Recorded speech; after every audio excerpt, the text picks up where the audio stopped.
these people in Washington, D.C. understand is it is about us as individuals. And like we say, we the people, right? We the people. So in this crucible moment of time that we face in our country, and it is a crucible moment in our history, it's unlike, there's no precedent. So somebody said to me, well, the Supreme Court's decision, and don't get bent out of shape, because there are still avenues that are being, there's avenues of approach that we are attacking along. So I'm going to say a couple of things, and then I'm going to lead us in a prayer before I walk off this stage, okay? Because this is that important. In this hour, in this crucible moment of our time, we have to pray that truth triumphs over lies. Justice triumphs over abuse and fraud. Honesty triumphs over corruption. Honor, our sacred honor triumphs over infamy.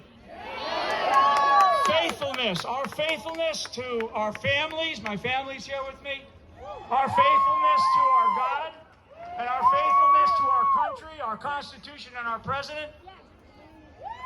Faithfulness triumphs over betrayal, because that's the way I feel.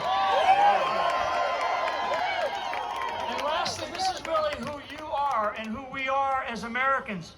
Order triumphs over destruction. We must follow the process, the constitutional process that we are seeing play out in our country.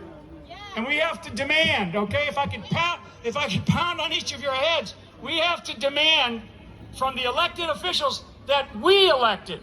Right? That we elected. Okay? So it is our responsibility. It's our responsibility. It's not their responsibility, but we have to make sure that all of you that are representative from maybe all the states in the country, in our great, beautiful country, you've got to get on those horns. You've got to call your neighbors. You've got to call your friends.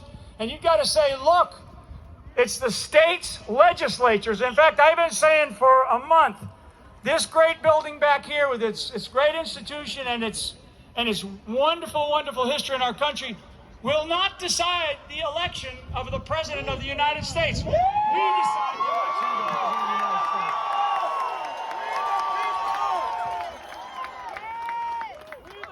States. So we are in fact, we're waging a battle. We're waging a battle across America. We're waging a battle across America. And we have to keep in mind that we have to maintain our humility. Our humbleness is what makes us great. It is. It is. When you can see a soldier on the battlefield who's engaged in, a firefight trying to either save his buddy's lives or trying to engage the enemy, and then in one split second he grabs a child off the street and turns around and protects that child from danger, that's the American spirit. That's the American soldier, right? That's only because they have in their DNA what you have in your DNA, which is this desire to breathe the fresh air of liberty.